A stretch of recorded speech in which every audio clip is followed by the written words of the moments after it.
Once again, we are on REDRING TV YouTube channel.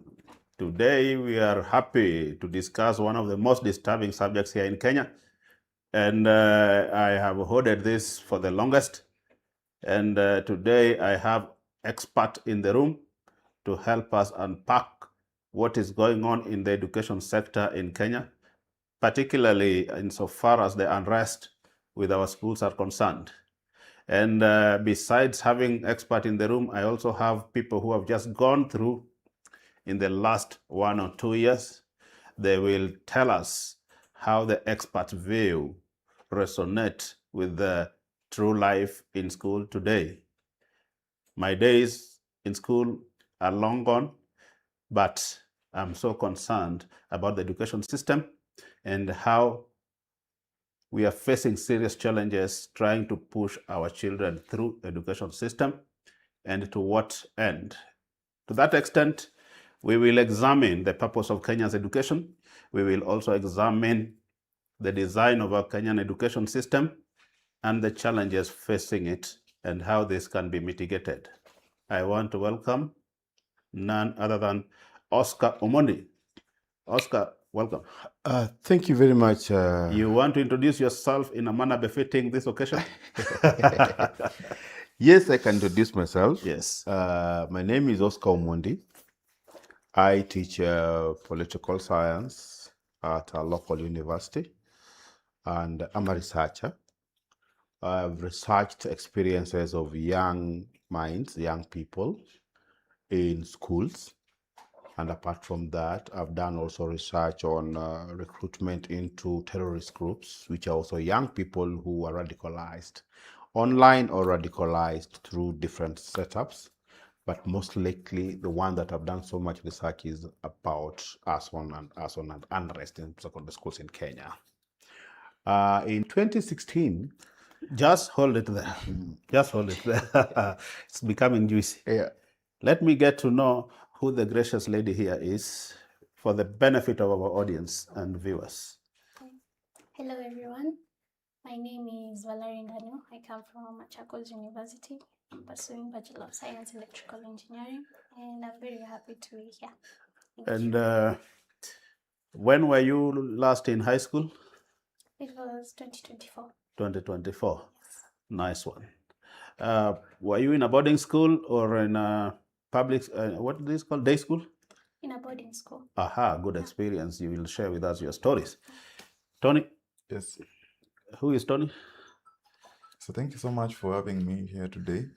This sweltering afternoon. My name is Tony Blair Onyango, a graduate electrical engineer. That is from the Technical University of Kenya. And I'm also an active citizen of this country. The chairman of Onari Comrades Alliance. Happy to be here. And now tell me, were you in a boarding school or in a day school? I was much privileged to be in a day school, which it was both a day school and a boarding school. So I boarded at the Form 4. So I was a day scholar from Form 1 to Form 3, and then finally I boarded. So you have lived the two worlds. Yeah. You have a lot of experience to share. So let me start from the beginning, Oscar.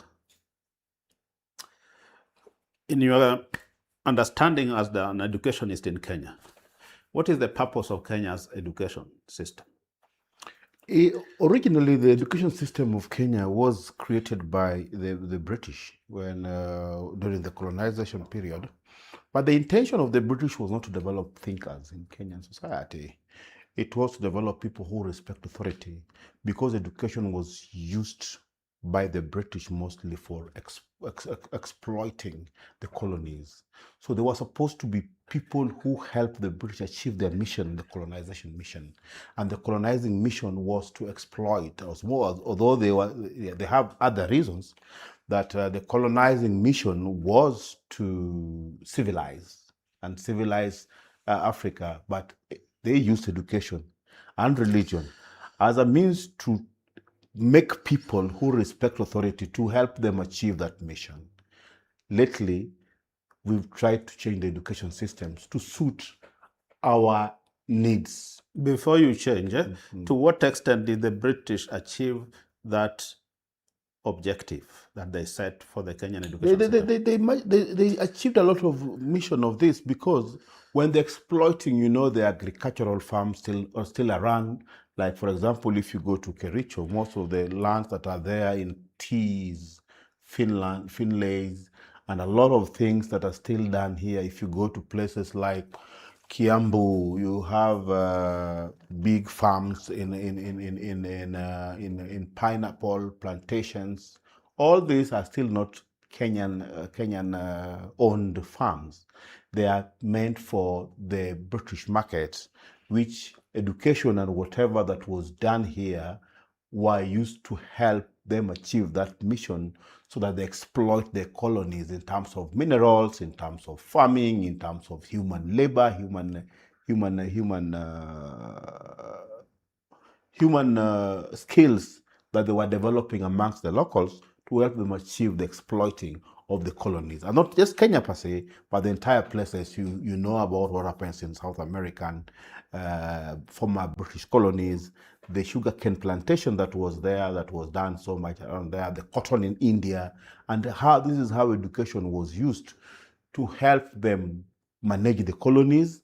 And also, if they wanted to manage people, they need education to get people like DOs, DCs, and all these people to manage the colonies for the benefit of home, which was the UK, Britain. So they were able to successfully take us through an education system that was to help them exploit our resources using our labor and our education. Our education and our knowledge and labor. And remember, the education that is being done today in Britain, it is copied from here. People don't know it was copied from here. Because what they implemented here was forceful education, and education that you have to pay. Because the entire Europe today, only in Britain that you pay for education, like the basic and secondary education. The entire Europe, it is for free. But take me step by step. In 1963, Kenya attained its independence. And today we are 63 years old in independence. Yeah. How did attainment of our independence impact on our education system? Yeah, attainment of our independence, although we have books like Not Yet Uhuru, these are books that exist in our bookshelves. But attainment of our independence did not really impact on our education system because we didn't have a fresh start. We didn't have an original thing. We still borrowed so much from, and we still co-shared so much, because as opposed to countries like Tanzania, where we had a different colonizer change hand immediately, or Uganda, where we didn't have direct colonizing master staying in there. Like we have, when we're in Maseno, we have, what was his name, this teacher that was in Maseno? Curry Francis. Curry Francis. This was physical, direct giving of that education to our people. But in countries like Uganda, there was indirect colonization. The British didn't go there physically to give out this administrative work. So here, we were too much in contact with the British. This includes 3 countries actually around this other Sub-Saharan. This is Kenya, Zimbabwe, and South Africa, where the British were so much hands-on in everything that they do, including the education. So we didn't really, the British legacy is what we are still going through until today. You know very well that for the last almost 10 years, we are still getting back to the British system. We from 844, currently in the urban centers, people want to take their kids through the 844 system or ICGC, which is the British curriculum system. It is very popular still here. So we are still stuck with the colonial legacy and the colonial. So after independence, 63 years down the line, have we made any attempts to indigenize our education system? Not so much, very little, not so much, because even our history is still done. In our history books, mostly it is done by the people who have the money to do this history, document it. For example, if I tell you the history of I come from the Luo. If you read about the history of the Luo, there's only one person who has done it. It is Bethel God Professor and Philip Ochieng, who did the history. So we have not done our own history. Talk about our own people. The history of our people is not very well read. If you go to the universities, they don't have history of where we came from as a people. But my point here is this is our country, and we are running the education system for our economic, social, and cultural benefit. To what extent have we indigenized this? That's why I've answered you that we've not so much done it. For example, when you went to school, Yes. Martin, I think you were taught vernacular as a language. Yes. Yeah, Luo was taught in school as a Correct. language. Correct. Not anymore. That means that there's nothing in the education curriculum today that is indigenous. You remember when we taught vernacular, our people picked that one and had English and Swahili as the second language. Currently, we are even in big mess because people who study in Nairobi, like Ndano here, how many languages do you speak now? 2.5. 2.5. Yeah. English, Kiswahili, and a Because half of of her the age. Kamba. It's because of her age. But kids that are born today, Yes. who are 2 years old, 3 years old, only Yes. speak one language. Yeah. They can't even speak Swahili now. Yes. They only speak English because that is the accepted language. That is the problem with the colonial legacy that we're having. So language, if we have kids who have gone to these academies or these international schools, they end up not even knowing Swahili. They left, they used to speak Luo or the mother tongue. Now we've developed kids who spoke Swahili or Sheng from Nairobi and English because they learned that one in school. But now we are moving to another level where we have kids who only train in one language, which is English. So even Swahili, they say, sielewi vizuri Swahili. So we're even losing Swahili where we're headed. We'll go back that in a much deeper way, Oscar. We have the Ministry of Education responsible for education policy in the country. What is standing between them and indigenizing our education system? I Because think, the minister is an African, yeah, the PS is an African, yeah, everybody, KICD, yeah. and the university senates. Yes. Yeah, most of them, people who are that man didn't study here. For their university, they went abroad and came back. Yes. And when they came back with the European way of doing things, and tried even in Parliament, even in everywhere. You'll find that most of people who sit here as lawyers, most of them are not even trained here. So that could be, and again, that one just still reproduces the reproduction of the colonial legacy. With the exit of the colonizer, he reproduces his things here, and the many scholarships that we have here are only meant to bring in some other cultures into our system. When they say scholarship, and people go abroad, these people, when they come back, they're coming back with new knowledge from abroad, but they're eroding the culture. So are you saying that the education system through which we are taking our country or our children is not meant to serve our country? I told you from the first go that when the British brought the education here, he was not interested in making the education serve our country and serve our people. Neither was it meant to develop thinkers. It was an education that was meant to help the colonizer achieve their mission, which was exploiting the colonies. Economical exploitation of the colonies. They wanted minerals, they wanted sugar plantations, they wanted tea, whatever they wanted, and they made it here. So the education was only to assist that mission. So not to develop thinkers, but to develop people who respect authority.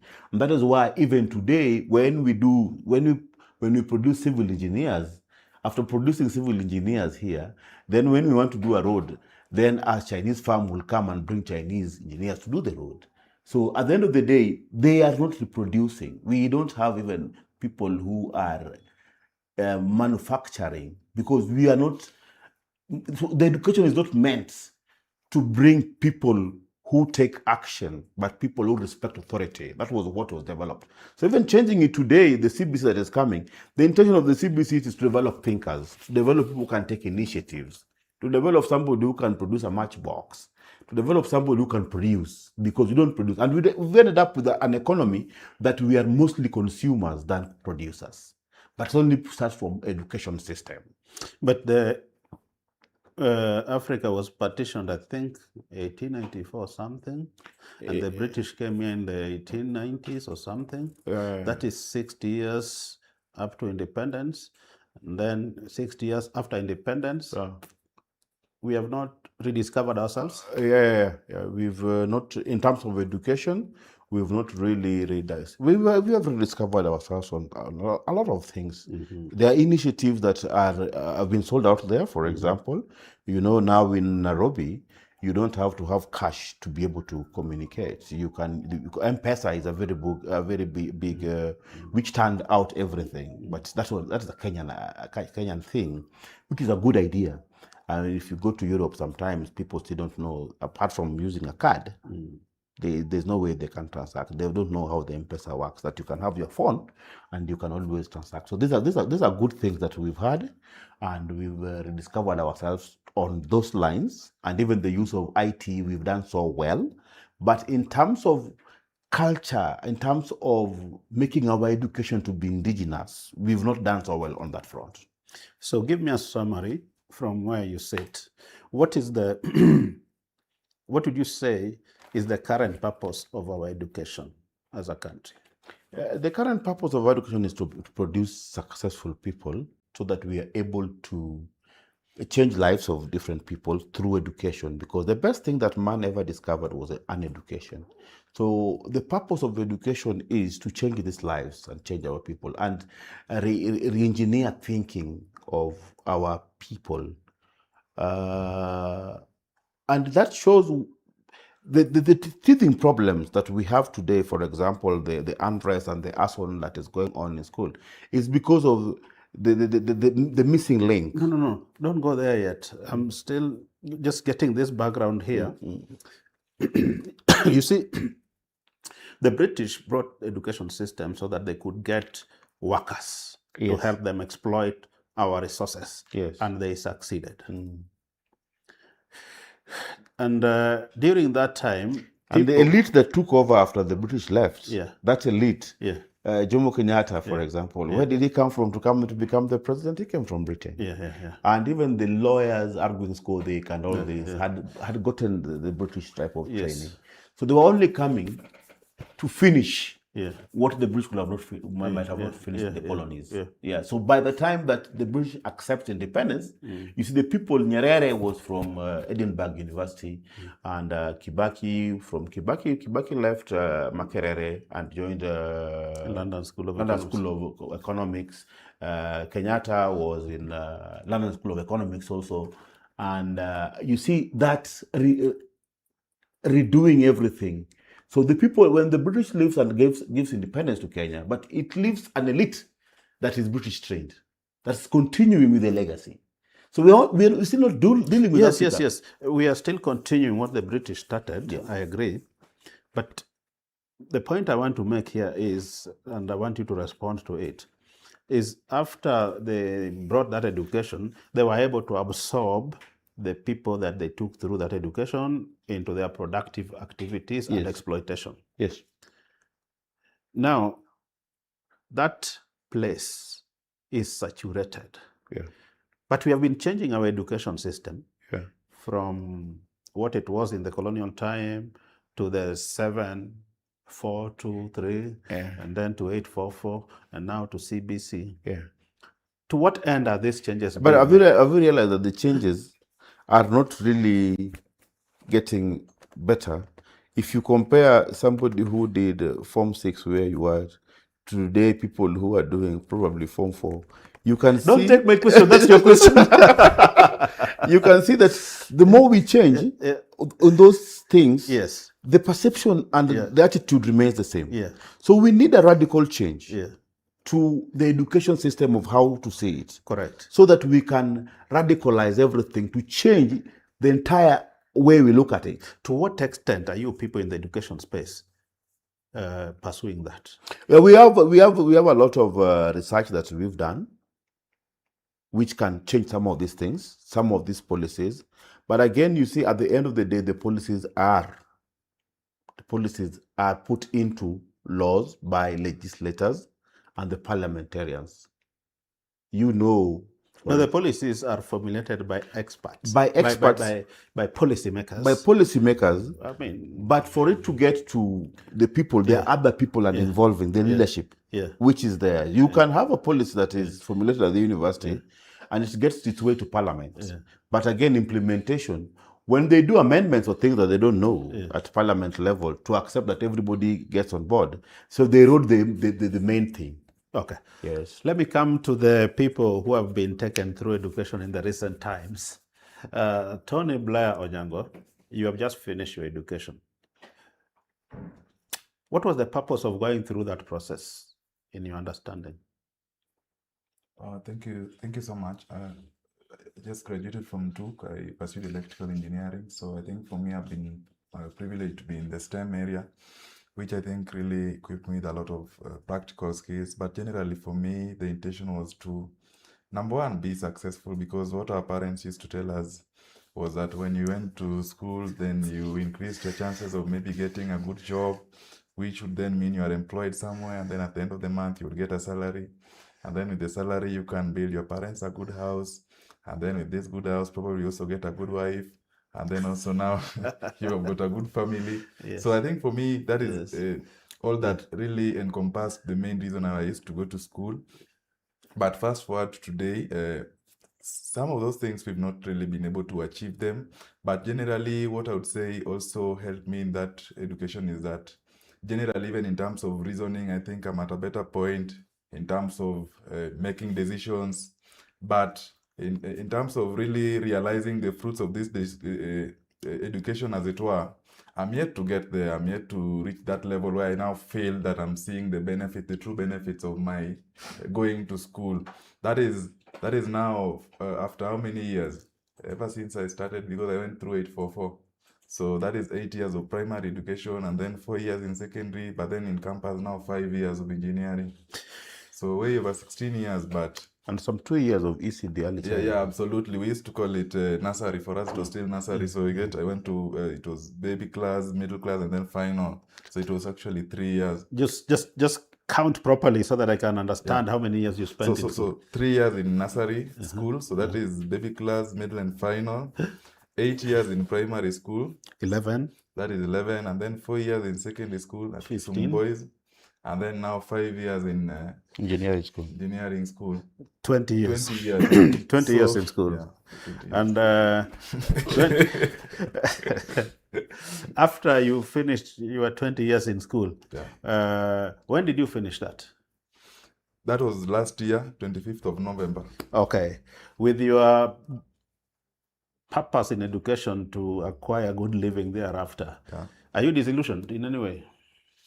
Not, I don't really know whether disillusion is the right word to use, but I normally say that I'm still hopeful that maybe it may not be immediate, but in the coming days I shall still be able to get that which I was promised, or that illusion that was created in me. But in terms of the kind of skills that I was given then, I would say that for us it was more practical. So you can actually see that this is engineering. In engineering, you're supposed to come up with an actual product that you can then maybe use to improve the life of humanity. Or you can also go the other route of employment. You can be employment probably by a parastatal or staff. So for me, the main reason as to why I was going to school was to get employment, to get a job. Wonderful. Nice one. Let's hear from you, Valerie. You have just joined the university. What are you pursuing as a person at the end of it? What are you pursuing? I know you are pursuing a degree, but for what purpose are you pursuing a degree? Okay, I think the main reason that this is Johnny has said it. The main reason. No, Dano. For me. Yeah. Okay, the reason what I'm pursuing is I want to acquire skills. Okay, right now I'm pursuing Bachelor of Science Electrical. Yeah.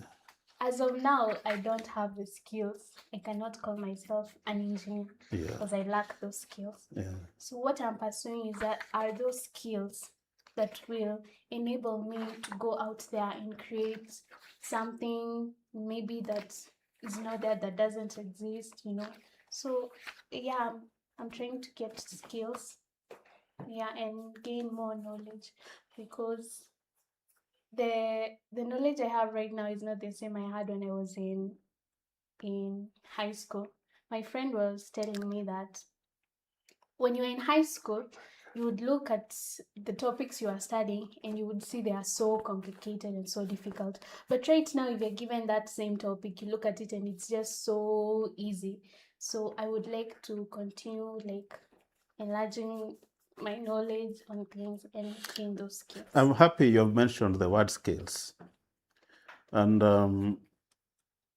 can you let me understand how your curriculum at the university is giving you skills as opposed to theory? As opposed to theory. Yeah. Okay, because my course requires me to be hands-on. So by going to the lab, these workshops, so by doing all those things, I'm able to equip myself with the necessary. Can you paint a picture of your workshop, how it looks, so that I'm able to visualize the kind of skills you're learning from your workshop? Okay. For the benefit of our viewers. And I mean, it's not an exam, just explain what you can. Okay, right now I really can't elaborate exactly about the workshop because I'm yet to start. Beside the probably oscilloscope and yeah, I'm yet to start like going to the workshop yet. Okay. So I really don't know that. Nice one, nice one. Oscar, let me come back to you. The reason why we are here is to understand why we have unrest in our schools. From where you sit, why do you think there's such rampant unrest in our high schools today? It's complex. From my research, it's complex, but I could hear some of the reasons from what Tony is talking about. Tony was really struggling to tell you that I'm disillusioned. That after 20 years, Tony was told, you know that song that we used to sing in our radio? So many vijana, muongeze pia bidii. Yeah. Mwisho wa Kusoma, mtapata kazi nzuri sana. So hiyo mwisho wa kusoma, Tony didn't get kazi nzuri sana. That was what he was struggling. Yes. And in my research, I lived in a dormitory. I did what we call an ethnography. Yeah. When you're doing ethnography, ethnographers have to live inside the sampled.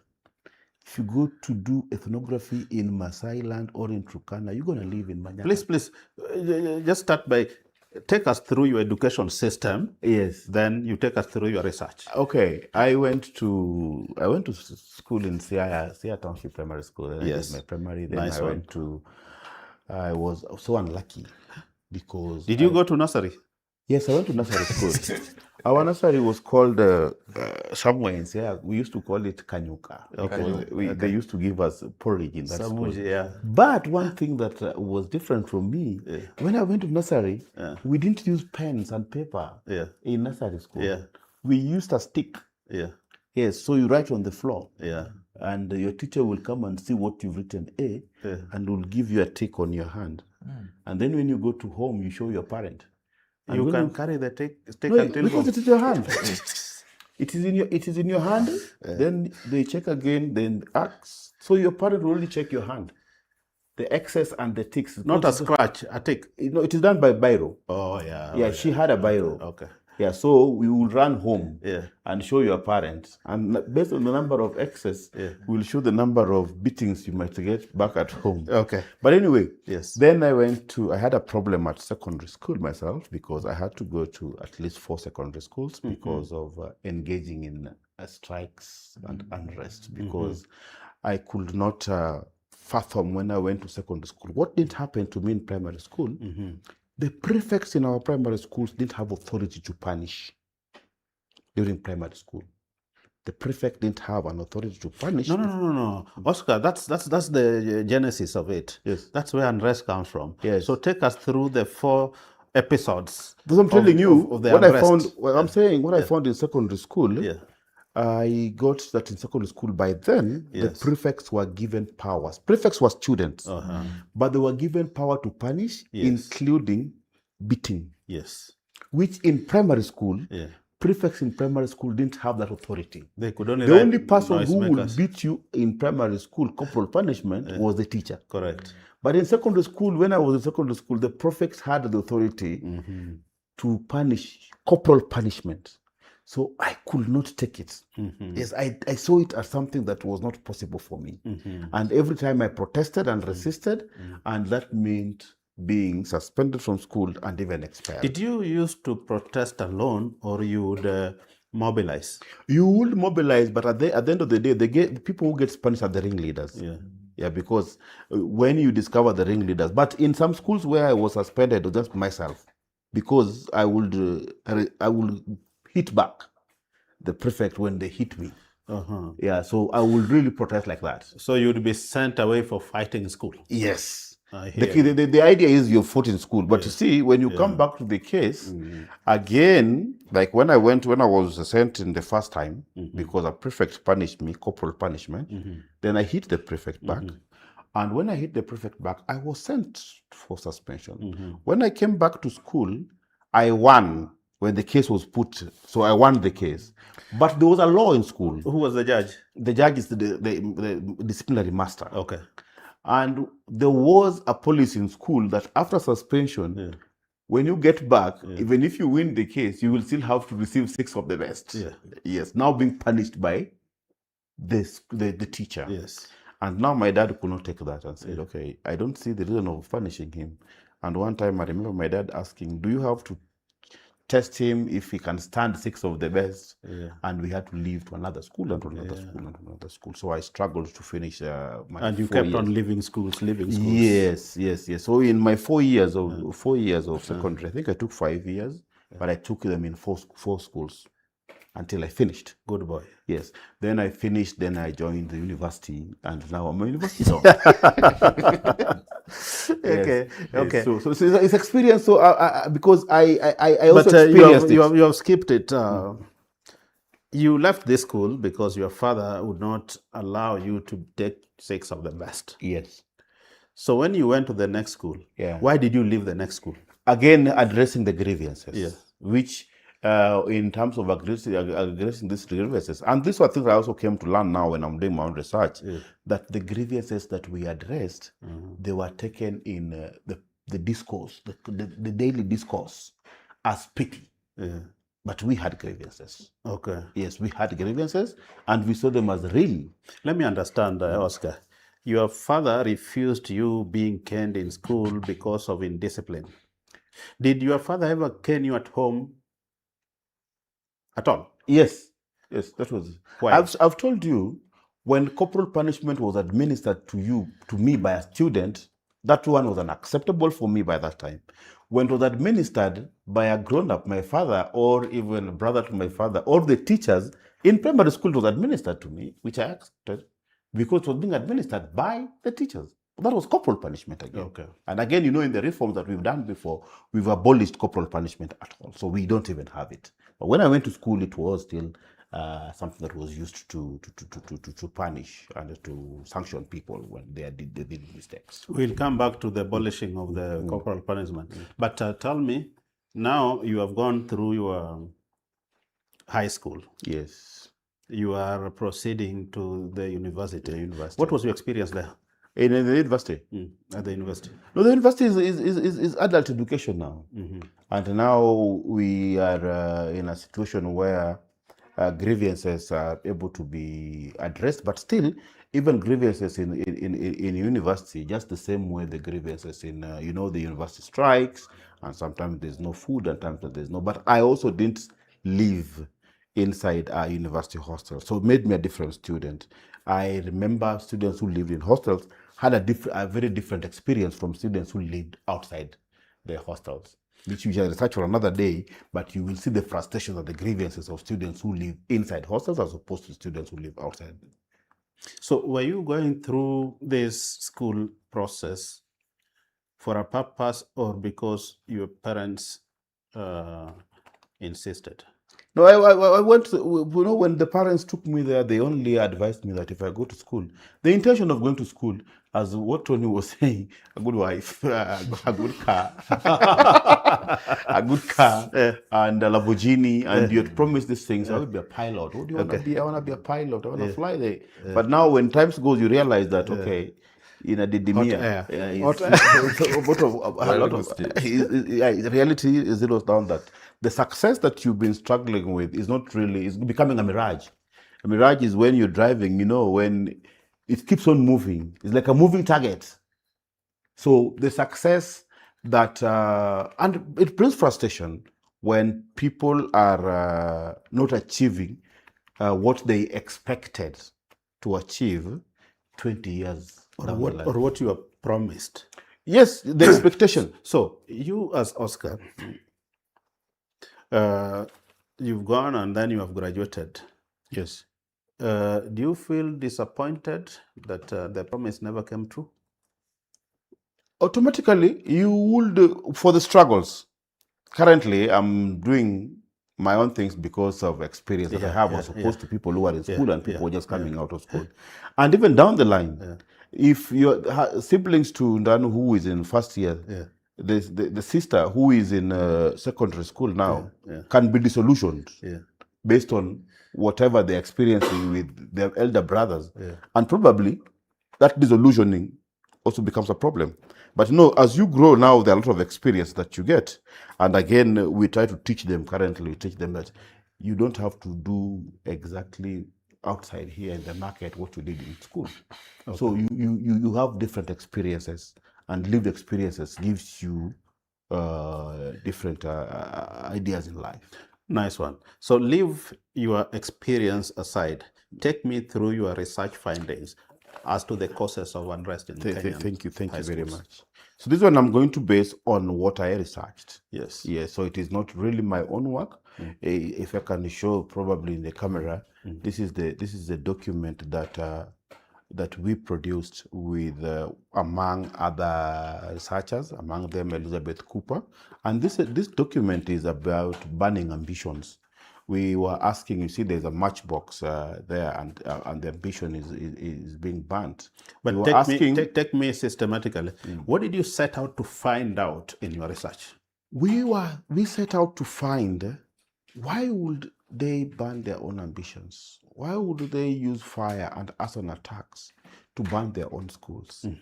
Because the burning of schools was becoming so much in Kenya by the time we went to do research. This was in 2016. 2016 is when we sat down and did this research, 2016, 2017. And we were doing ethnography. And ethnography is... what is ethnography? Ethnography is a type of research, it's a research method, where the researcher has to embed inside the research. And we were examining about experience of students in schools.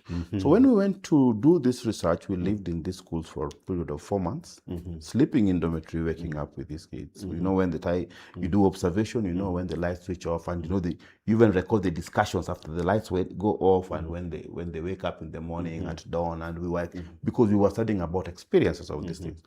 Before we went to do these things, we went to define what a school is.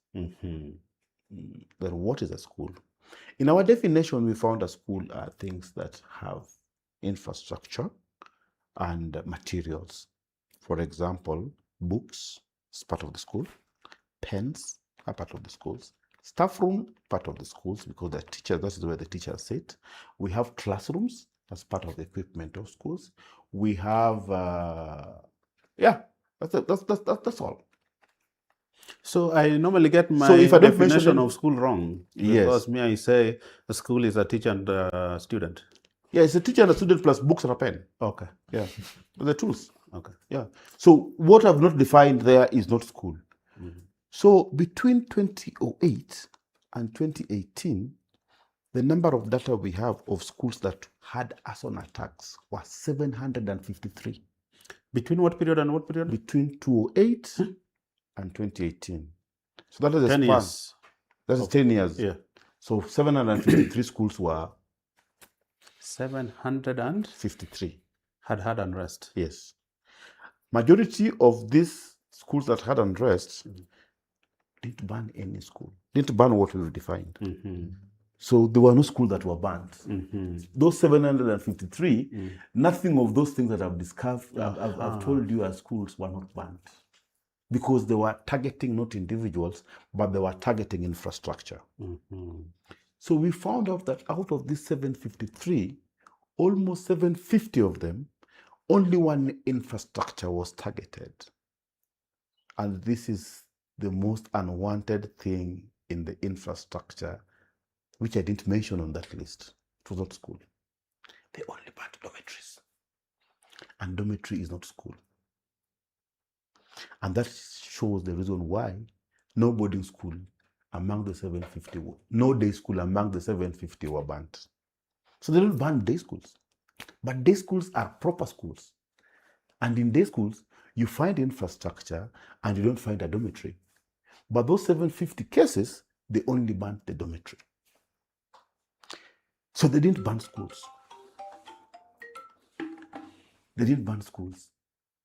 So when you're doing research, there's something we call a funnel. When you have a lot of information there, then you zero down to what is happening. So according to our research, in this book, probably mostly no school was banned. Because when I was sent as a research assistant to go and look at banning of schools, we defined in our meetings what is a school. Is this definition the conventional definition of a school, or for the purpose of this research? But where did you derive it from? No. When you're going to do a research, you have probably, if you're defining a concept, you can have 5 or 6 definitions. And that is why when we are writing research findings, we always decide on, for the purpose of this research, we will define school as.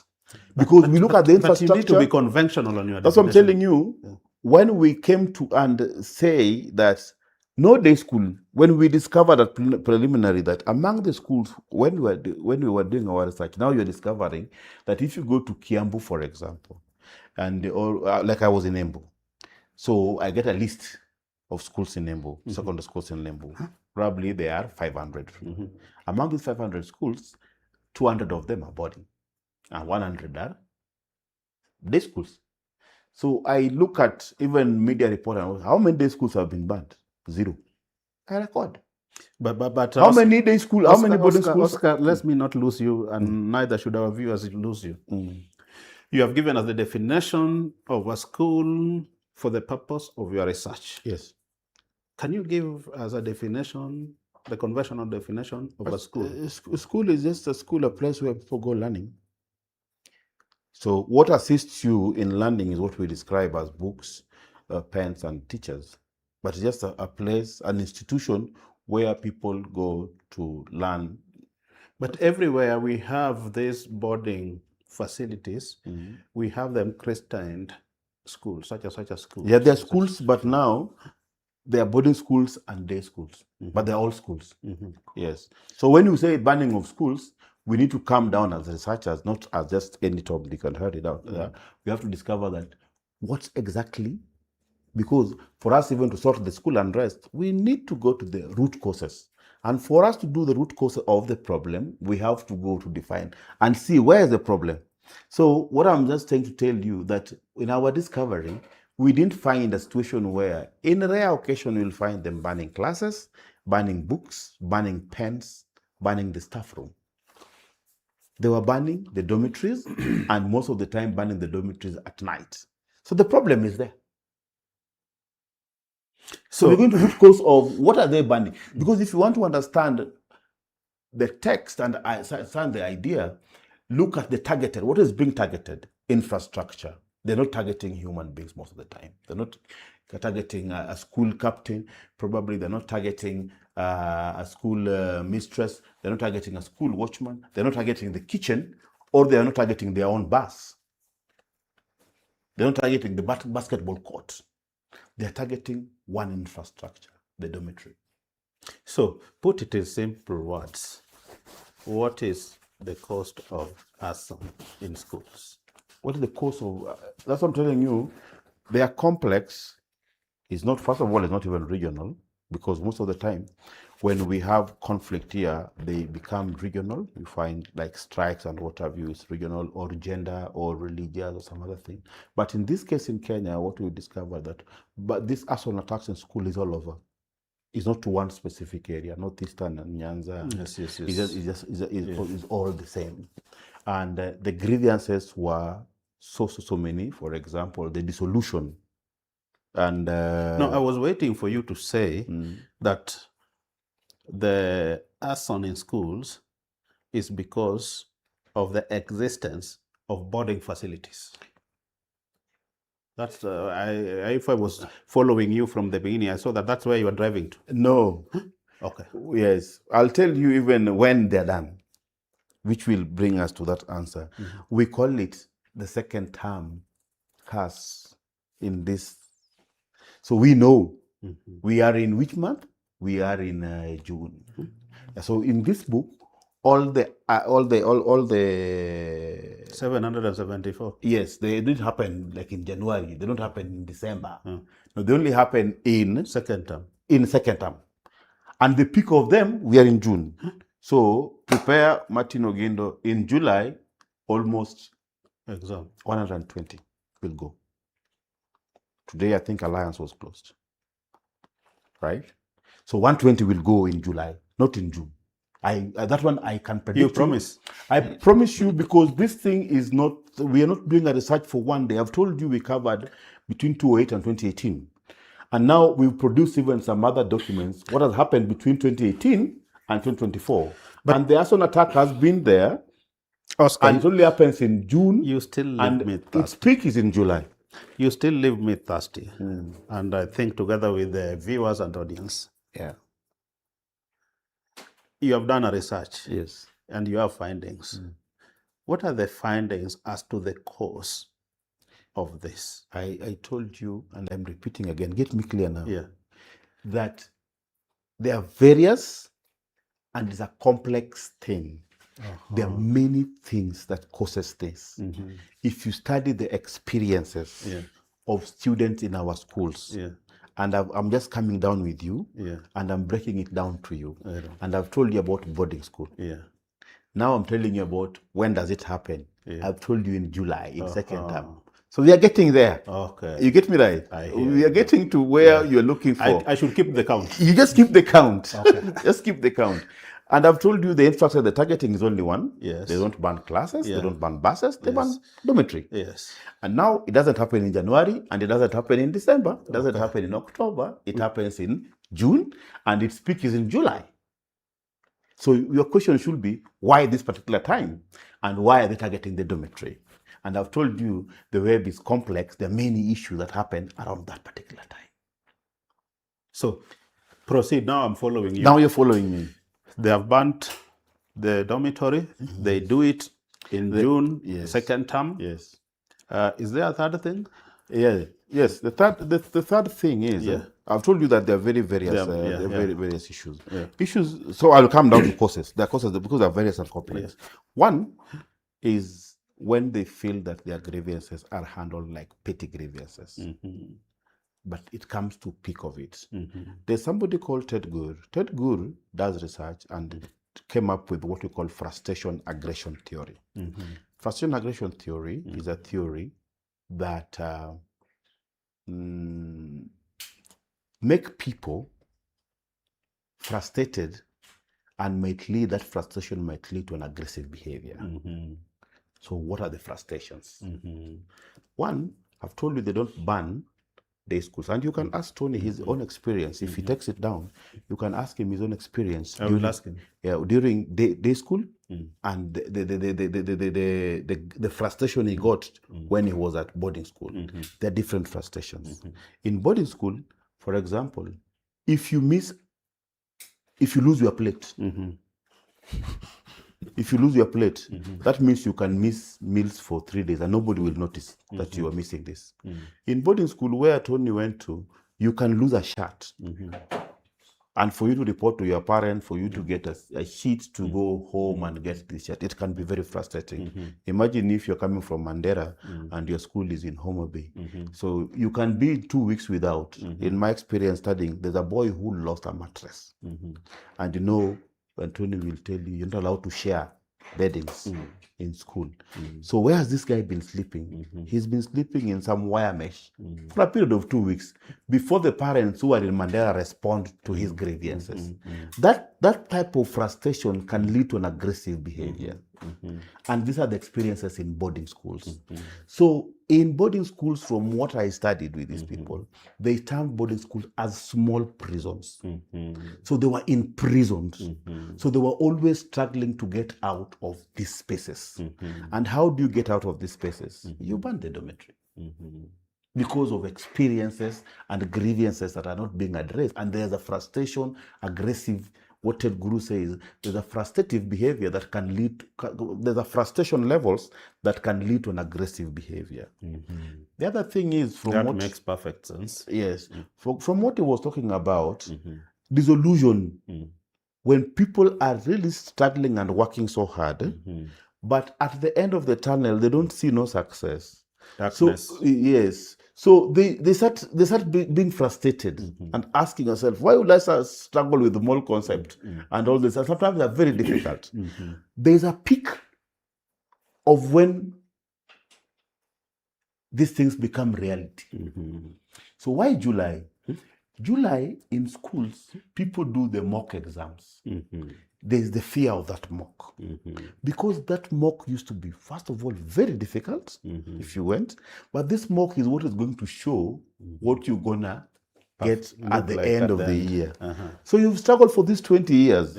But the first test is the mock. The mock comes in July. Because you're getting ready for the exams that is coming in October, November. So the mock comes in July. But when you fail in the mock, you can also be sometimes devastated, intimidated, because there's public the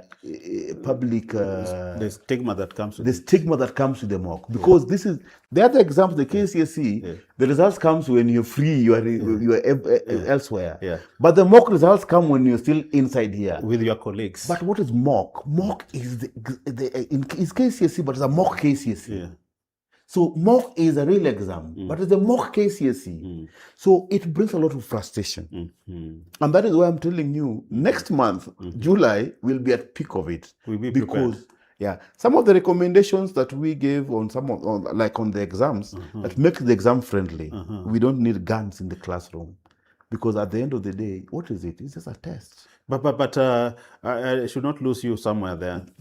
You said most of this arson take place in boarding schools and they burn dormitories. Dormitories, yes. But we do mocks in day schools. Yes. How does that frustration manifest in day schools?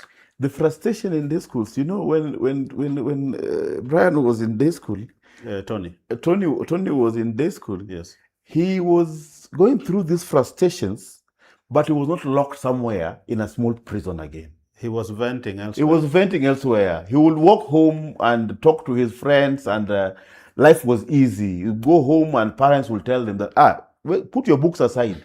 Can I send you to Mama so and so to get? So you're easy. Now Kimbie.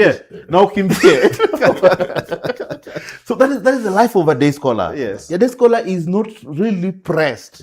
But a boarding school, from that frustration in classroom, you still a bell, then you rush to the dormitory, then you have to go elsewhere. Then at 7 o'clock, you are back to classroom for preps. Pressure on top of pressure. Pressure on top of pressure. Then by 10, everybody should have slept. Then by 4, the boarders are awake again in classroom. So the pressure in the boarding section makes it a small prison. Hold it there. Ndanu, you are the latest escapee from the small prison. Thank you for getting it now. Can you tell us, through your experience, and if you can narrate the story, you want to begin from Form 1, 2, 3, and 4, how you experienced that. Tell us how your mock impacted on you, and tell us if there were any instances of arson in your school. Okay, let me first begin with the question about the mock. I beg to differ Okay. with you because at that time, yes, there's a lot of pressure on the students who are doing the mock, but you see, banning the dormitories will not help them because I don't like it's going to, how do I say it? They still have to come back. I think their worry now is that they're going to finish. So they don't see any reason to ban the dormitories or so. So I would say, yes, they have pressure from the exams, the mock, but I don't think that I don't think majority of the students who like ban the dormitories are the Form 4s who are doing the mock and all that. I think you'll find maybe that the Form 3s, Form 2s. Yeah, so I don't think the pressure of the mock can actually is a major thing that makes students ban dormitories. Thank you for that, but I really want to respond a bit. That's why I told you, when you asked me what causes it, I told you it's a complex web. The frustration, even people who are caregivers to a mentally sick patient can also fall into mental sickness because it is so frustrating. So the frustration of the mock exams could be brought down the level to incitement of people who are also frustrated. But the entire boarding section is a frustrating experience. Environment. So even for Form 1s and Form 2s can also be influenced because of other factors. And that's what I told you, it's a complex, there are many things. And in comparison to the day scholars, I've explained to you the experience of students in boarding school. So it was a small prison to everybody. They see it as a small prison to everybody. But now the peak of frustration, I was just trying to explain why July is the peak of frustration up there that is brought down here. And these are people are also frustrated because if you convince people in Form 3 and Form 2 that we can go home if this one happens, they can join the bandwagon. But Valerie, I won't leave you alone. I want to get you to take this opportunity to give us your experience. 4 years in boarding school. How was that? If I could ask her, do you also accept that boarding schools were, quote unquote, small prisons? Yes. Thank you. In a way they are, because it feels like a lot of your freedom has been taken away. I won't lie, boarding schools are kind of frustrating. But I want you to start from here. You were in primary school where you were a day scholar. Yes. Then you get into a new environment of different rules of boarding. How was that? It was not easy because I'm not used to waking up, first of all, that early. Yeah. And then it's like you're being monitored every single moment. So you don't have time for yourself to do anything. Any small mistake you do, it now becomes a big problem. So it was very frustrating to transition from the time I was I was a day scholar in primary. Now I'm a boarder. In high school, it was frustrating. In high school, boarding school, let me not lie, in a way, it's kind of frustrating because you're cooped up in a place. Yeah, in a way, it's kind of frustrating. You are in a bottle. Yes. Yeah, because you're being monitored every single time. You don't have that freedom to do this and that. Yeah, you have to be here at this time. After, it's like you don't really have free time because after supper you go back to class. You are on a program. Yes, you're on a fixed program. You can't change it no matter. Like a robot, right? Yeah. So in a way, it kind of messes with you. So it's kind of difficult.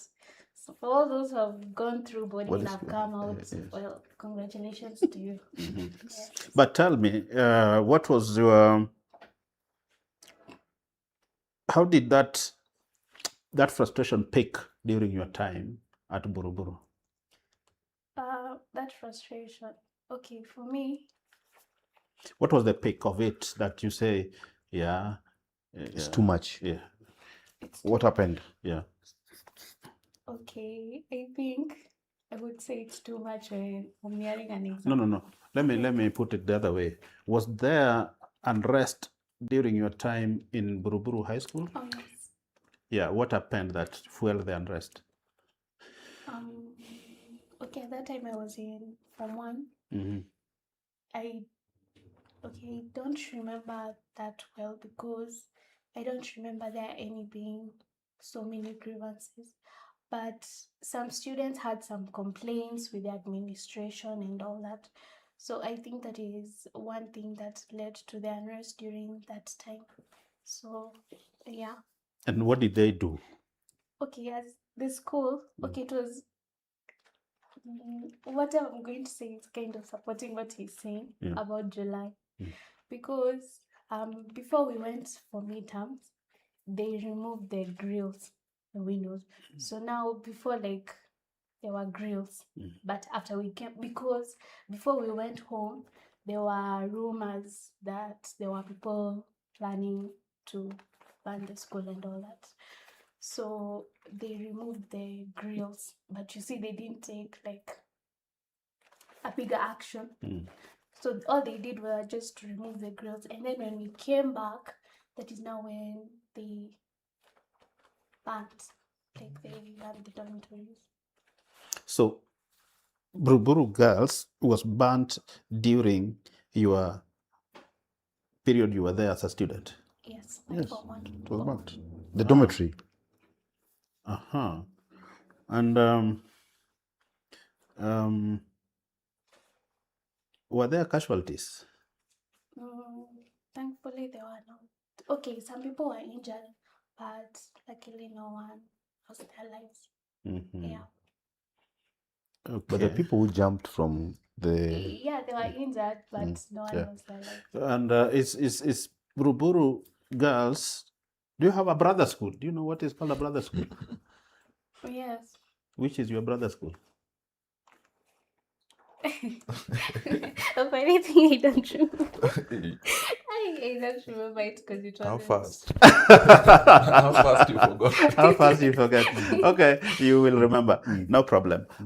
Tony, tell us, you were lucky to have gone, I don't know whether lucky or unlucky, through the boarding school and a little of day school. What was your experience? When were you most frustrated? Yeah, thank you so much. I think for me it was more of a privilege. At the time I'm finishing my KCPE, I really wanted to join a boarding school because there was this a lot of glam around boarding schools and the shopping stuff. So you also want to experience shopping as you go to school, having your own cube, living your own life away from your parents. So I'm called to Kisumu Boys High School. Actually, that is where I went to, but I was actually called to Kanga. Couldn't go to Kanga, so I go to Kisumu Boys. I'm a day scholar. And you know where I've gone to primary school and Kisumu Boys are actually they're separated by a fence. Like primary school and Kisumu Boys are separated by a fence up, and in between kuna Kisumu Girls, which so you just crossed the fence? Yeah, so I literally crossed the fence and changed uniform. Yet there's normally that glam around going to some different place. A distance school. Yeah, distance from where you went for your primary. So in Form 1, Form 2, Form 3, I'm in day school. I commute because we lived in Kondele. Because when you go far, you feel you have really gone to search for knowledge. Yeah, now you've gone to search for knowledge, and also it's an achievement. You disappear a bit from the neighborhood. So when you come back during the holidays, it's such a nice feeling. Yeah, so I'm in Kisumu Boys High School, and I really feel bad for missing an opportunity to go to a boarding school.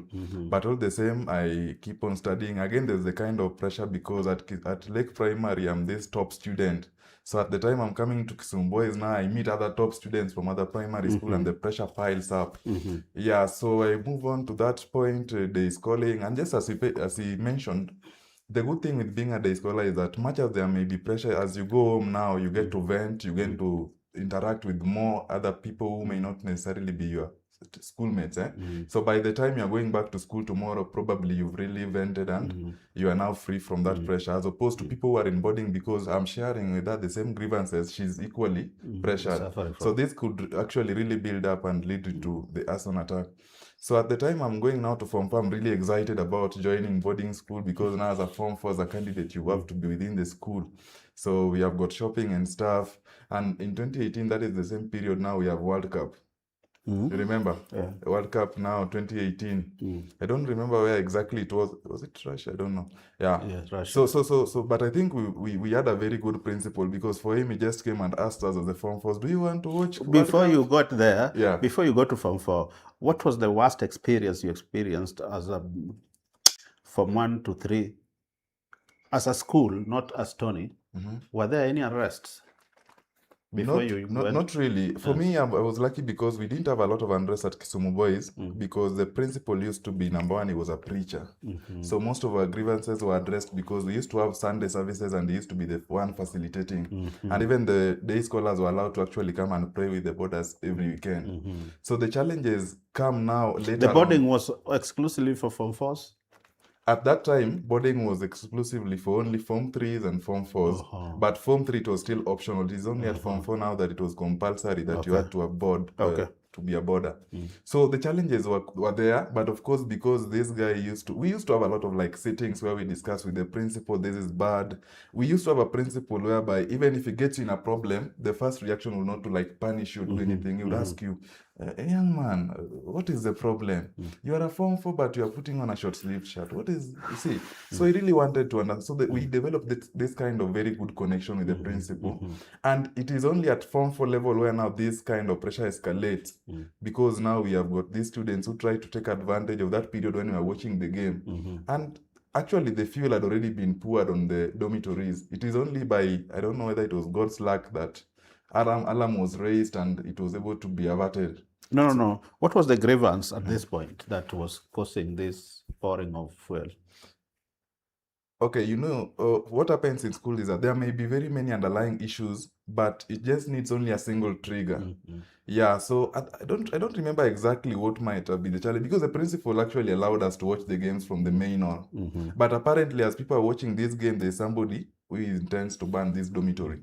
Yeah, but eventually it was able to be singled out and it was just a case of malice because in a scenario where you've already been allowed to watch this game, you see. Yeah, so it was averted and I was lucky that by the time I'm leaving. So this man acted alone?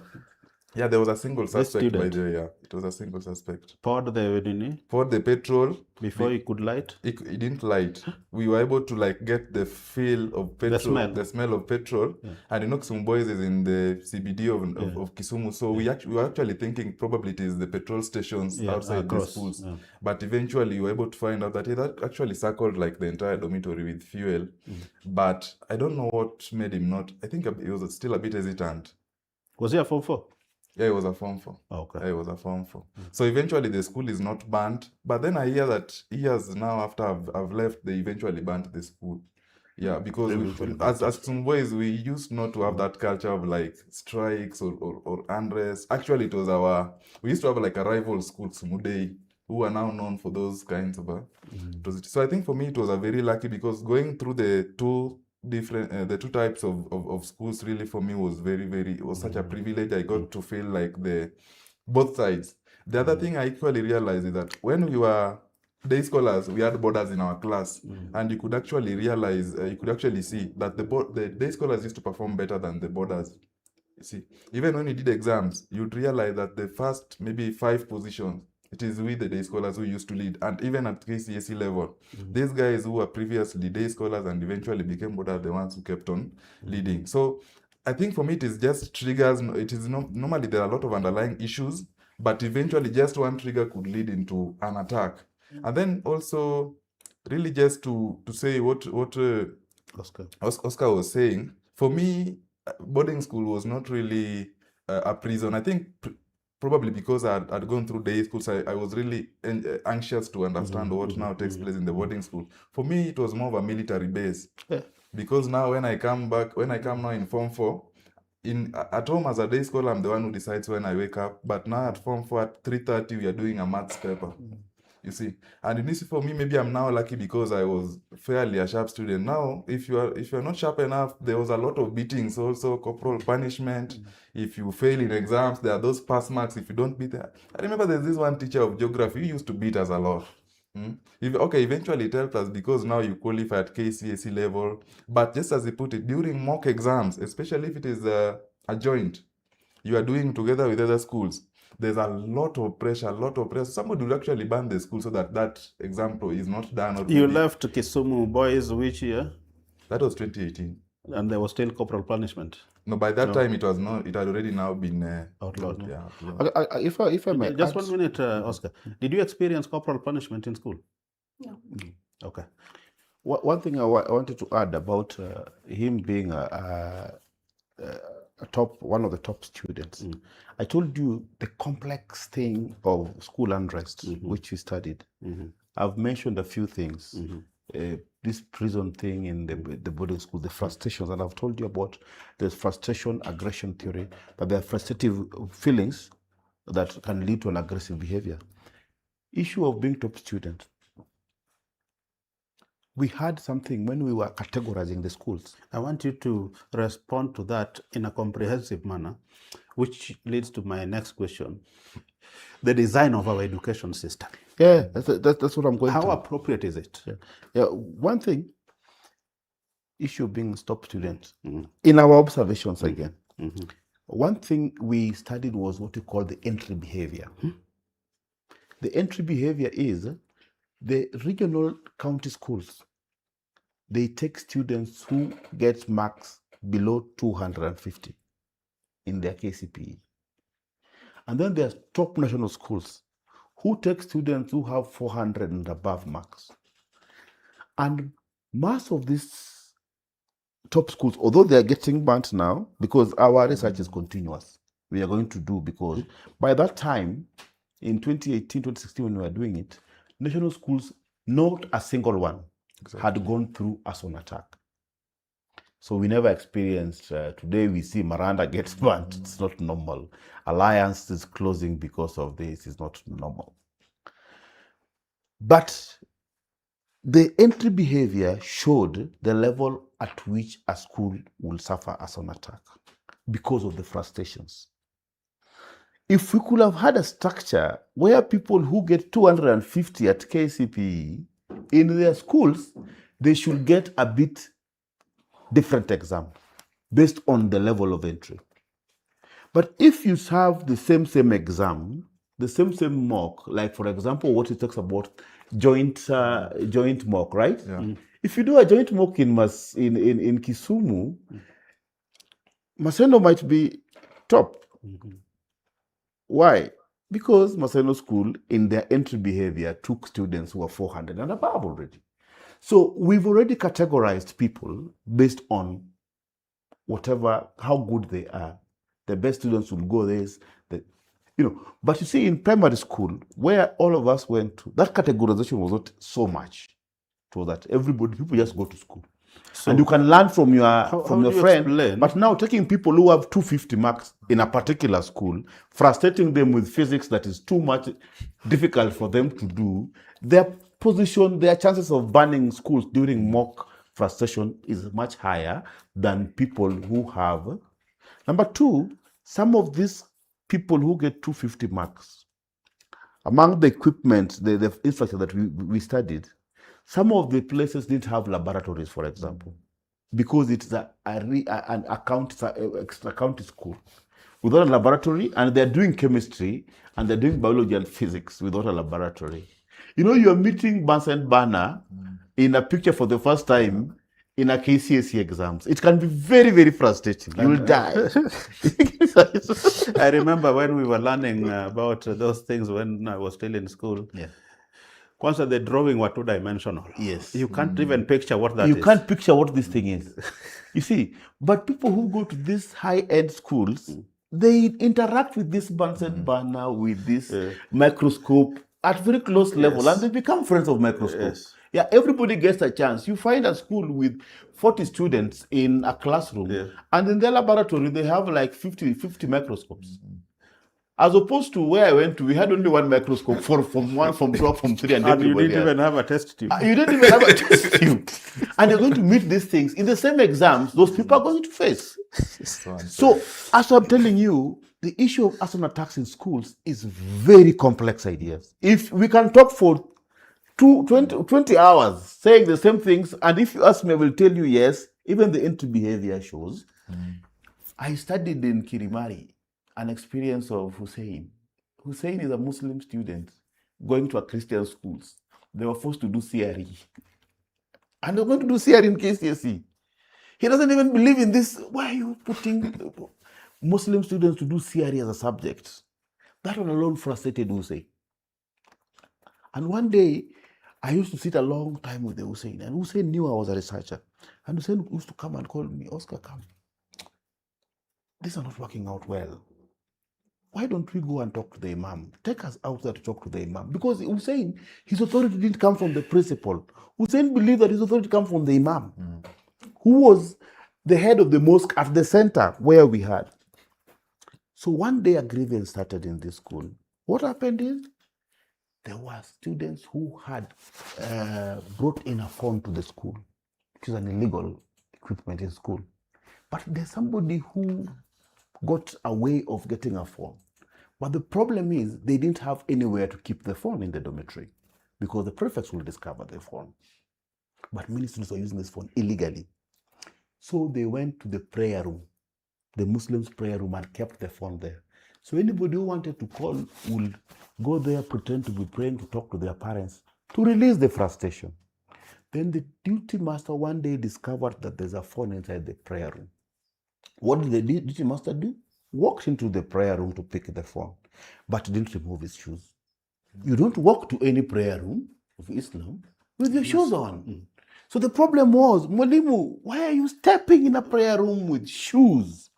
And the teacher was a Christian. The teacher was a Christian because this is a Christian school. Yeah. So I was even studying the experience of Muslim students in Christian schools. It is so devastating as a Muslim student because the chemistry teacher will want to put even exams on Friday. And then you want to go for prayers. Then what do you do? And those frustrations will lead to grievances. And the frustration, and if you try to address them, the system feels it is petty. They will ask you, what is important for you? Wewe umekuja shule kusoma ama kuomba? Like, go and do the exam. But we need to take preference. Like for me, where I teach, when it is a Friday or when it is prayer time, even exams, I know it is 6 o'clock, we will stop the exam for 10 minutes. So that Muslim students who are here can kneel down where they are and pray because we respect that space. But that space sometimes are not understood and respected in these particular spaces. And those grievances, when we handle them as petty, because if you go today to Naivasha prison and ask these 9 students, did you really know that burning that dormitory will cause the death of your friends, 16 of them? Because it is now when they are waking up to that, and they're told, you know, even Joyce got burned. Which Joyce? Your best friend. She died. But it is you who lit the fire. But I don't think if they knew that this thing will be this bad. But I'm telling you, if you've studied about psychology and frustration, there is a frustrating levels that will lead to an aggressive behavior. But before I leave you, Oscar, time is not on our side. Yes. Tell me, what were your recommendations out of the research? About the research, like for now, I will recommend, even now, close the schools. Let the kids go. No. Let the kids The go. research findings made recommendations. We need a lot of breaks. Yeah. We need a lot of breaks. Okay. Yeah. Even if you're doing meetings, even for you, you need a lot of coffee breaks, 5 minutes, 4 minutes coffee breaks, so that you make people rethink. But if you pump too much people with too much knowledge, they become saturated, and sometimes they lose you as the person who is probably organizing this thing. We need breaks. So we need breaks. Frequent breaks. We need to deal with the entry behavior. Entry behavior, people whom you've seen can only get 250 or 200 marks in KCPE. When you take them to the exams, reduce the level, put in exams that they can be able to match. Commensurate with their entry levels. Number 3, let us not decategorize people. Decategorize people, like people who have sharp brains and people who are not very smart thinkers, should be put in one place. that we help each other moving forward. Number 4, the government, if they cannot invest in boarding schools, just stop them. Boarding school is 15-year-old living 9,000 or 3,000, 15-year-old for 12 hours in the night. Martin, today, if you go to sleep in a hotel in Rongo in the night, there's a boarding person whom you can call when you get sick in that hotel room. There's somebody who can wipe, somebody does laundry. The people, they're masters, they're boarding masters. Who will check on you? But living 15-year-old, 3,000 of them in locked places in the night for 12 hours, we are coping, we're dealing with, it is a time bomb. So the government has only invested in day schooling. The teachers whom are employed here are only paid from 8 to 5. And sometimes the teacher lives 5 kilometers away. The boarding section, those people who work, it's called Katares, and the nurse, the matron, the nurse, the security guy, the cook, they're not employed by government. Who employs them? The school. Yeah, the board. Yeah. Who gives the board money? Nobody. Nobody gives the board money. Where there's capitation. Capitation is capitation for the staff, for management of the school, yes. But the TSC should be able to employ, when you go to Alliance, let us know that all the 30 teachers employed by Alliance are TSC, all the 10 watchmen employed for Alliance are TSC, all matrons are TSC, are government employees, so that they get all the benefits that everybody gets, so that they are managing the boarding section. But leaving some people, they are boarding people who work in secondary schools. I went to a cook who had not been paid for 6 months. Some of them tell us, they pay us, but they only pay us when students are on. During holidays, we don't get money. Well, where do you expect this person to be making money for November and December before January comes? But the headmaster will say, you're not working now. So that situation is because the government has not invested properly in boarding. If you want to invest in boarding, make sure the people who are working in boarding, housekeepers are employed, matrons are employed, proper clinics are put in place so that it's a proper boarding section. But yes, the last one, issue of counseling and dealing with frustration. Let us probably be realistic for Tony, for example, that these 20 years on school, we don't put your expectations so high. Let us reduce our expectations that out of school, so many vijana muongeze pia bidii. Mwisho wa kusoma si lazima utapata kazi nzuri sana. Oscar, you've lost me, or I've lost you completely again, because you are two people in one. You are a researcher. Yes. And you're also an educationist. Yes. So I wanted you to take the position of an educationist in Kenya. Yeah. And I had a question on the design of our education. Why do we keep children in class for 8 hours? And why do we keep children in dormitories for 3 months? I know your research finding is recommending frequent breaks, but the education if we have to system go, design, if we have to go ahead with boarding, because it is only here we do boarding.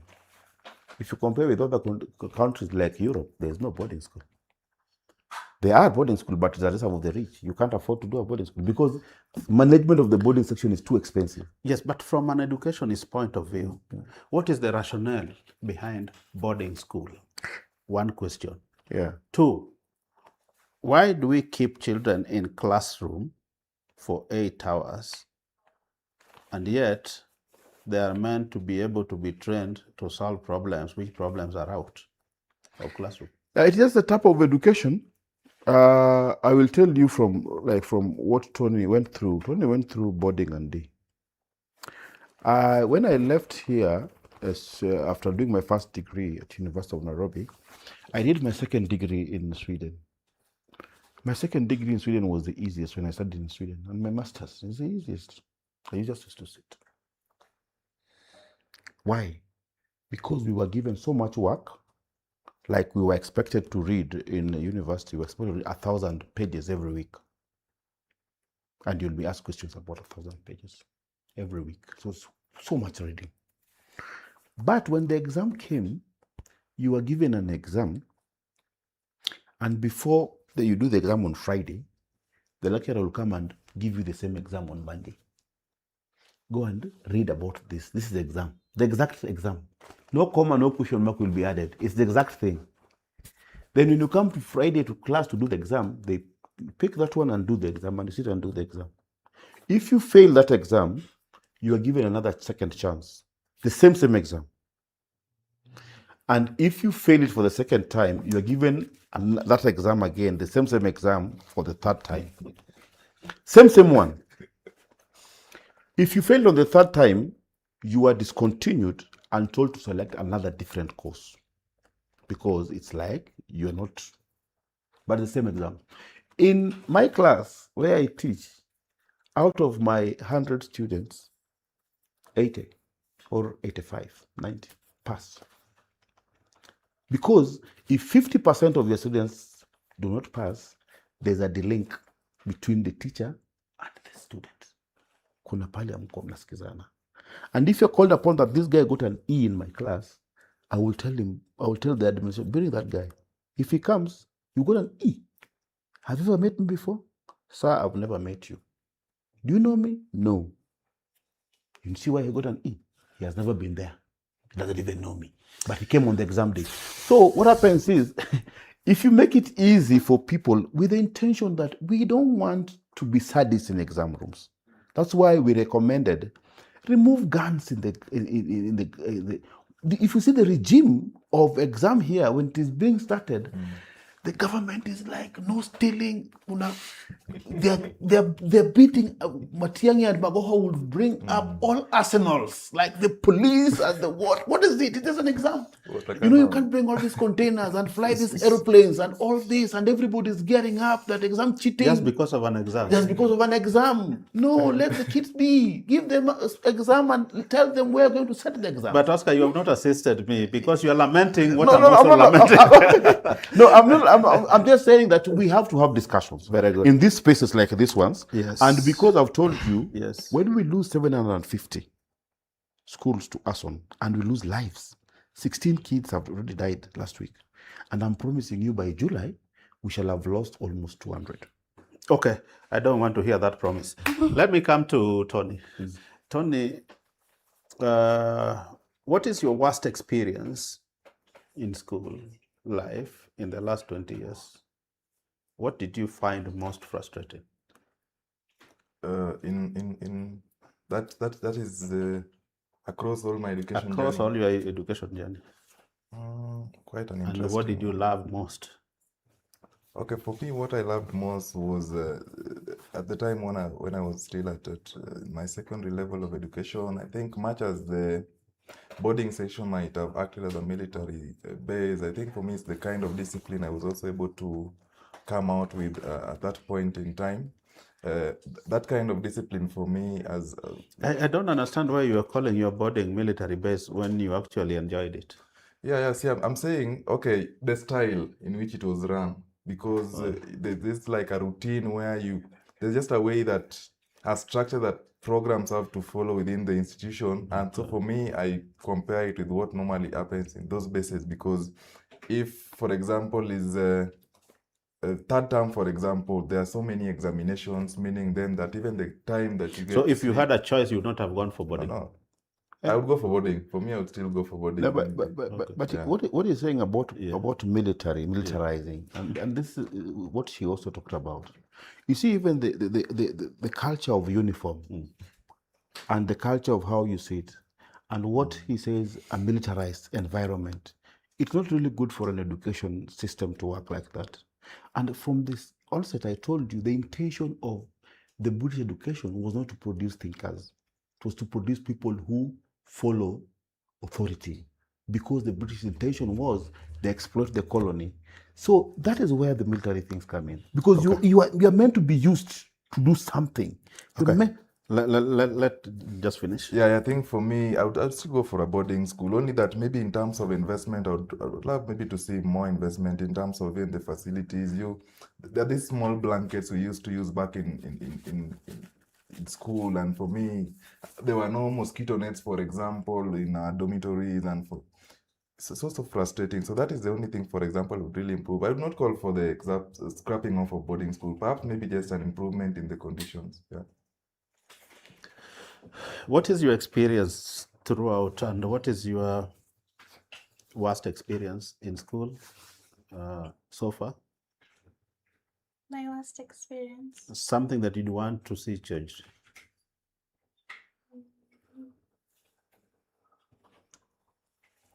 Okay. I think the tight schedules in schools. After this, you're doing that, then this, then that. Like, it's so tight. Okay, yeah, it's supposed to be like that, but it's just so... Too much. It's too much. Oscar, we have changed education system many times, and now we are even in CBC. And while we have changed the system, have we changed the corresponding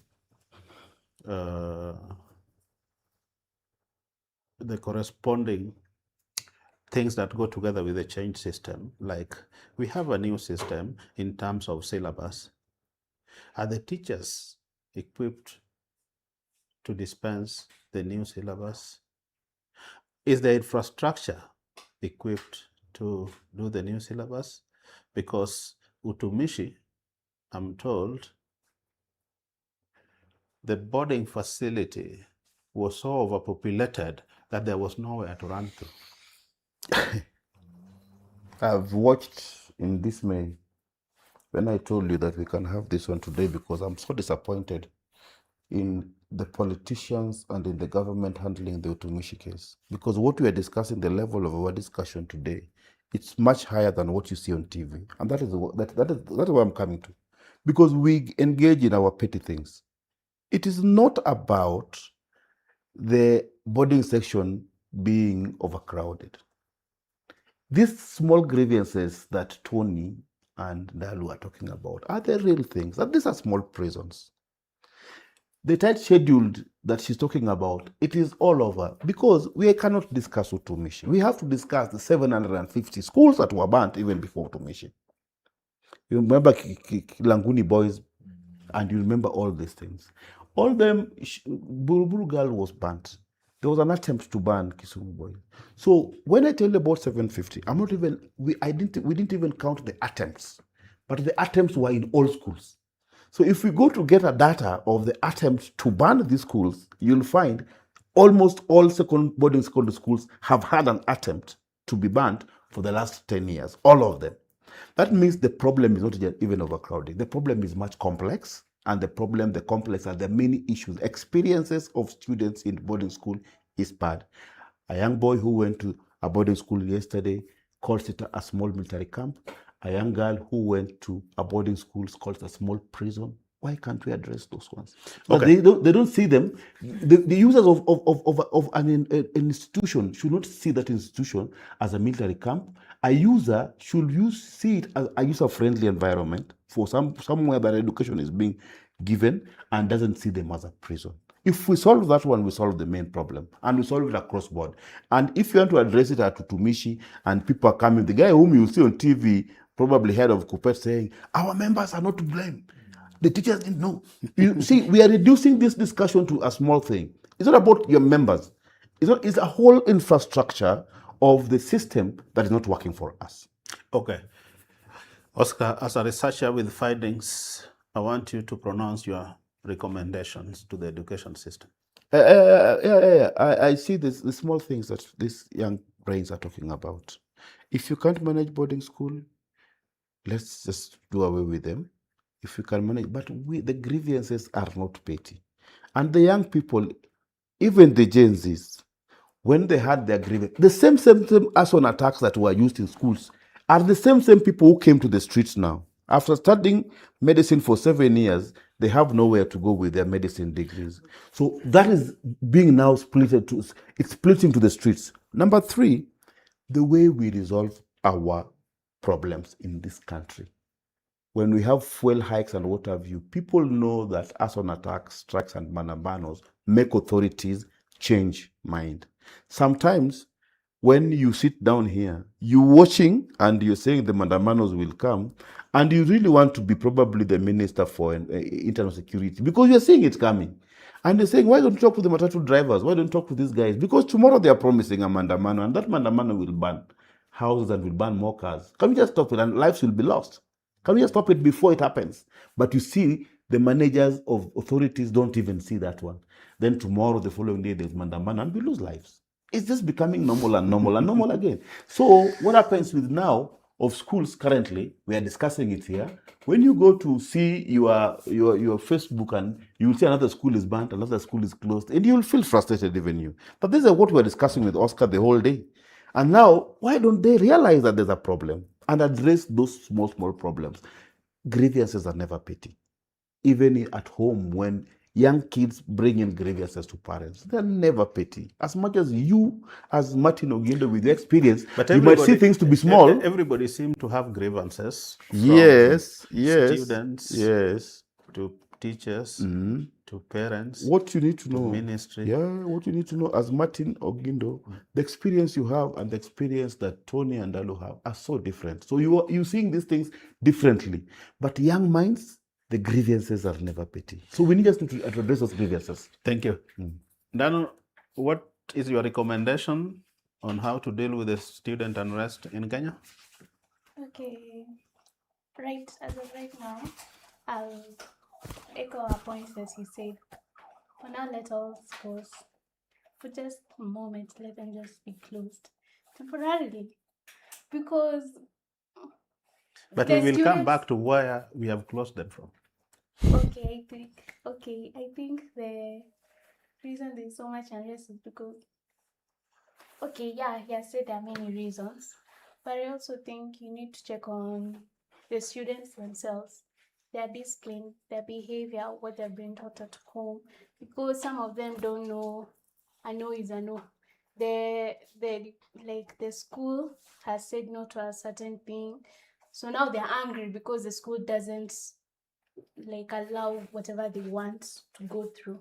So now they're angry and they decide to ban the dormitory. So I think parents should just check on their children and try to spend as much time as they can with them and learn their children and teach them more.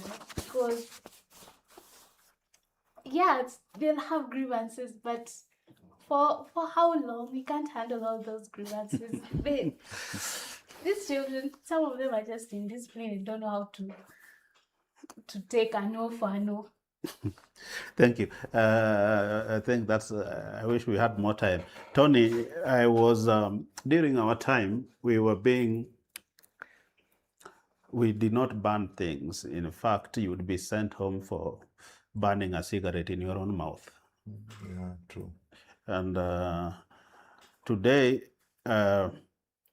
children or students ban their fellow colleagues. And we have the Children's Act that protects children. So how do we ensure that we deter these kind of actions in our schools? Thank you so much.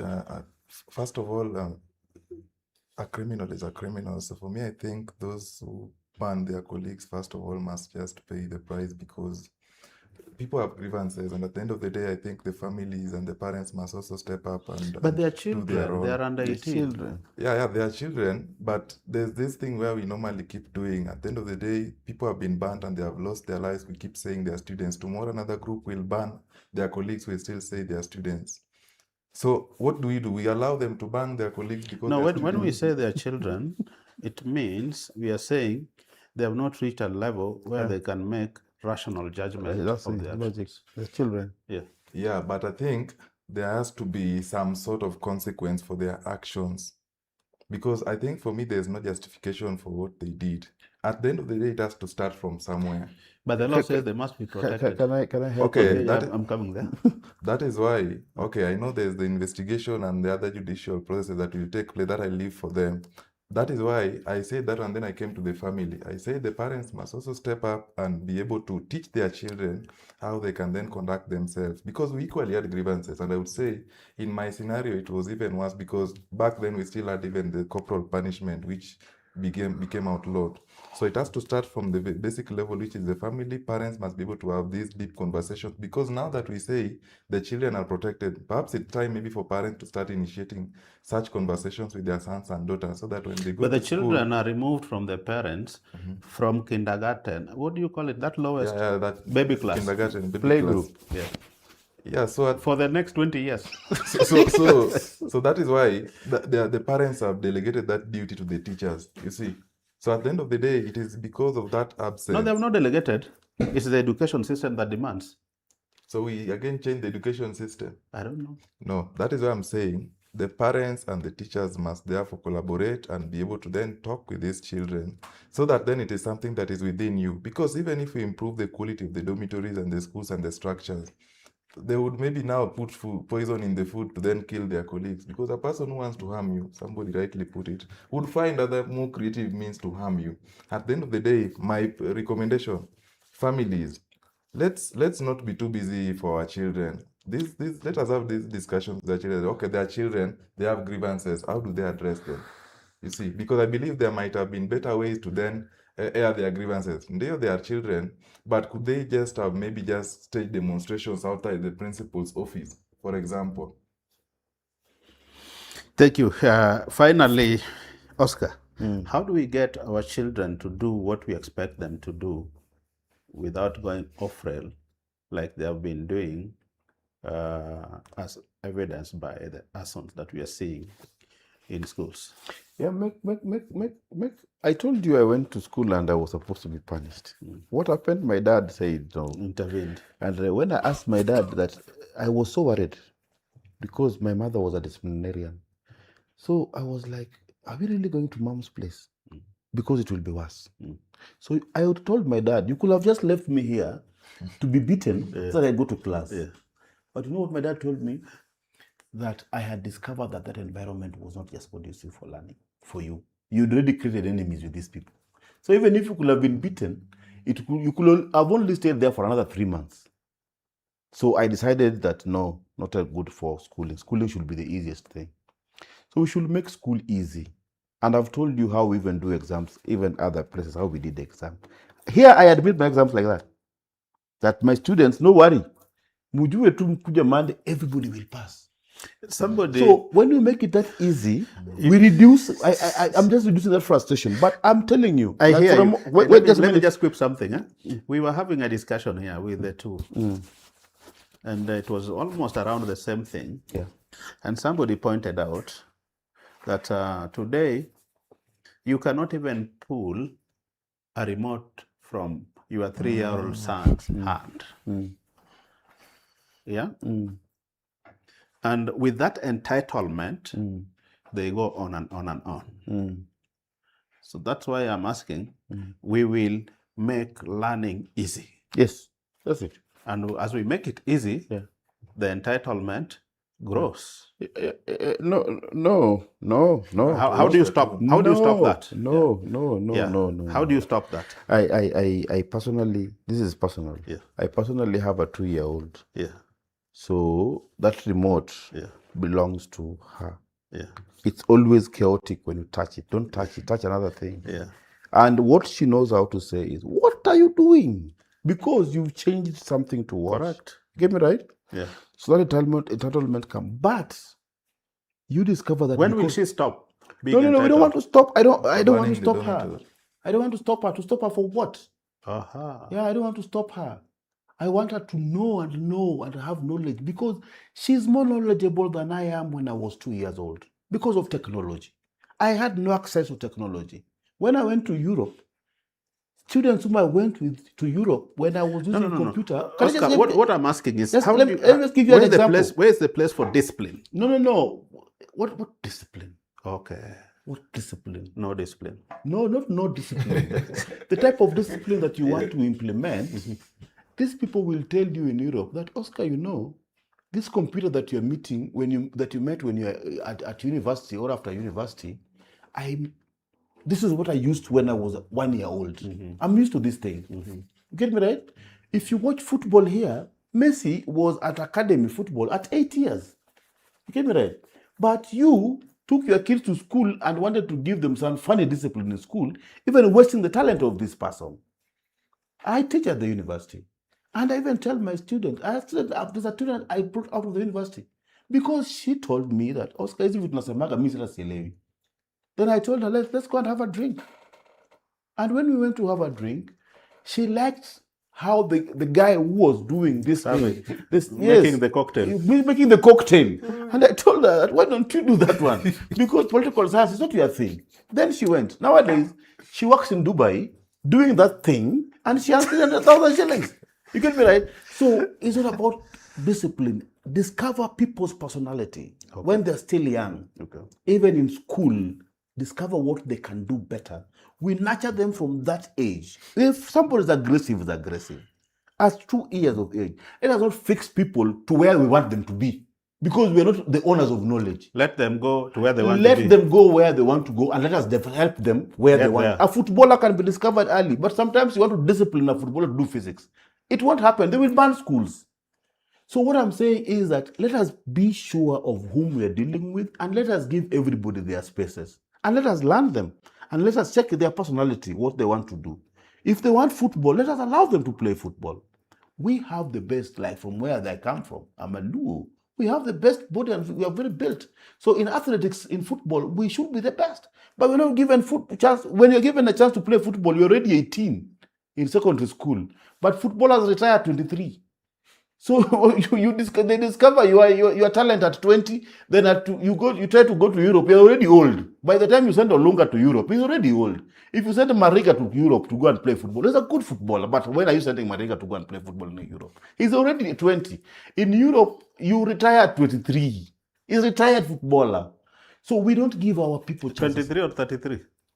People know 33. 33. It's 23. A good footballer. Okay. Thank you very much. This is a good place to end it. And it's been a very enjoyable discussion on how our education system is going. I want to take this opportunity to thank our technical team, Nyagol Wycliffe, Odwar Jamal, Faith Arena, and Errol for making this possible. Thank you very much. Until next time, subscribe to REDRING TV YouTube channel for another episode like this one. Hosting you today is Martin Ogindo. My guest, thank you very much, Oscar, Valerie, and Tony Black.